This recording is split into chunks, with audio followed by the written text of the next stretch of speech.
втората спирка е вече през Сакраменто. За Спарк сме карали на Рино в Невада. Пак от тук минаме. Голямото езерото, където няма да го видите пак. То не се вижда нищо, ама аз може да включа и тази допълнителната камерка да приказвам на ние за голямото езеро.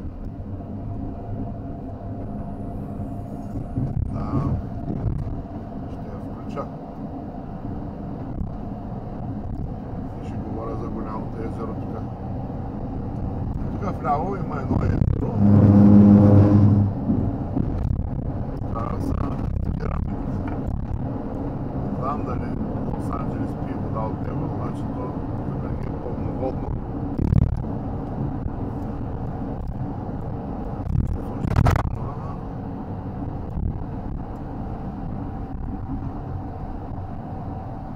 Тракнем този път на другата камерка. Част от езерото се виждат. Да ги штракнем, естествено. Те са по-нататък. Ама те са много по-нататък.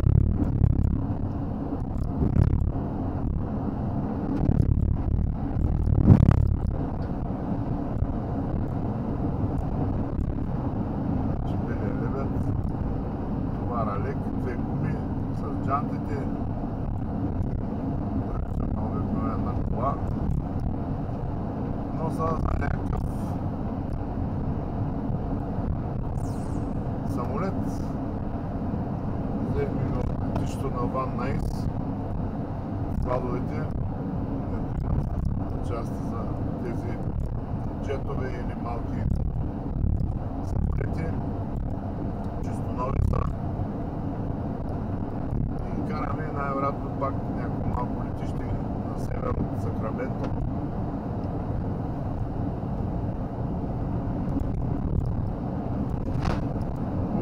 Тук е една вагуна. Ще да подскочим някой трал.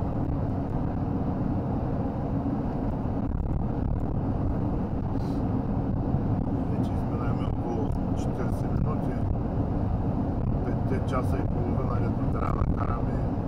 Става, значи 4 часа и 40-50 минути. Трябва да спрем обаче някъде, защото не се кара постоянно.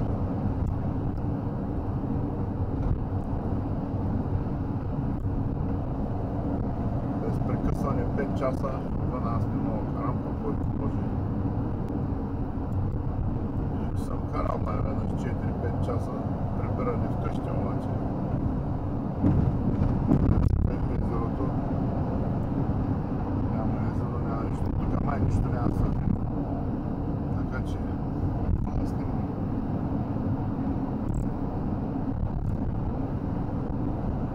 Ето и тая е този мексиканец. Набута са тук пред мене. Сега трябва и него да го чакам. Мексиканската му душа.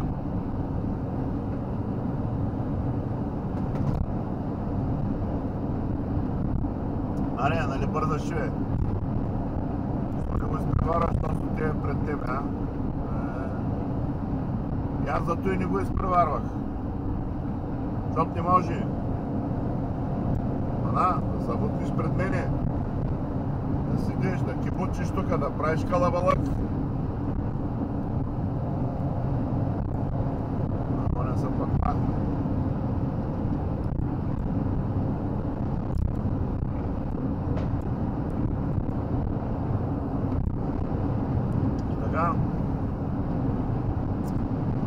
Записваме с супер качество, да се надяваме, че този път преди не е мазно. Нали, да видим пак тук дали има нещо мазно, мътно.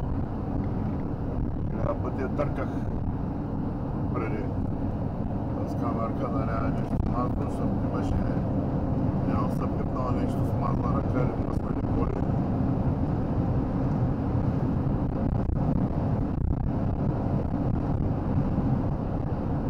Сълта неделя, че се намеря. То винаги се намеря някой джигът да кара бързо. Като с мексиканец, дето сега пердаш и знам защо го приема. Мисля, че няма го фанат от това. Те ако искат, че го фанат. Но има и друго. Една сега то с тази червена кола, дет кара бавно. Трябва човек да го изпреварва отдясно. Защото той кара бавно. И го изпреварваме отдясно. Защото той кара бавно.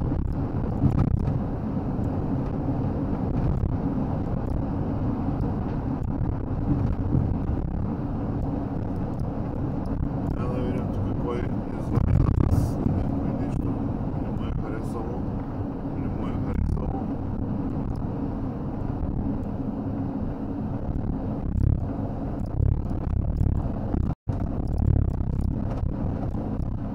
Не от моята фирмата е, че...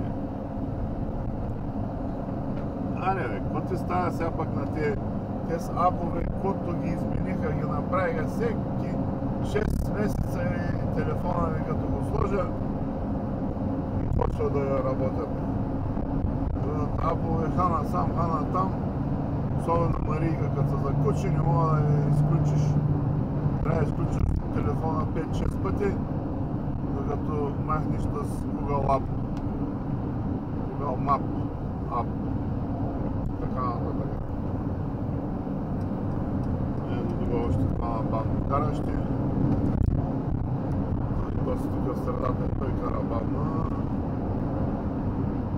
Се опитаме и него да го махнем някакси от пътя си.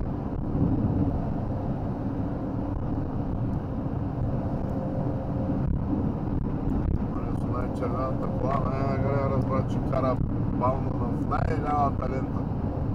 И не се кара бавно там, в най-лявата лента. След това сигурно ще спира. Гледайте какво разстояние не станаха вече 10 коли разстояние.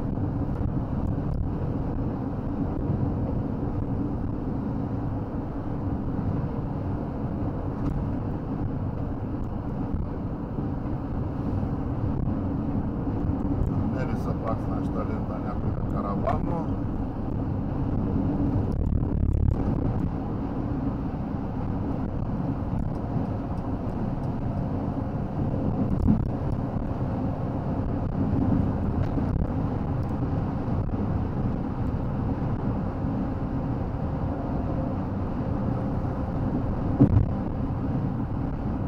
Наближаваме наново езерото. Че този път нещо ще мога да штракна.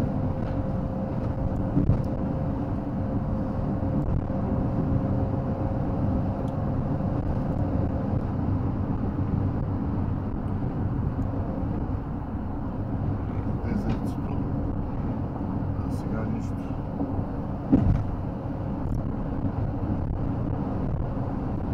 Намериха за двама, не един, двама на всяка лента бавно да карат. Да му са не види.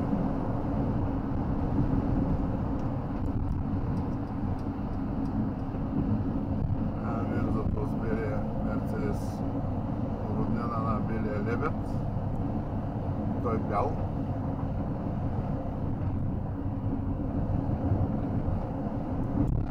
Кара си.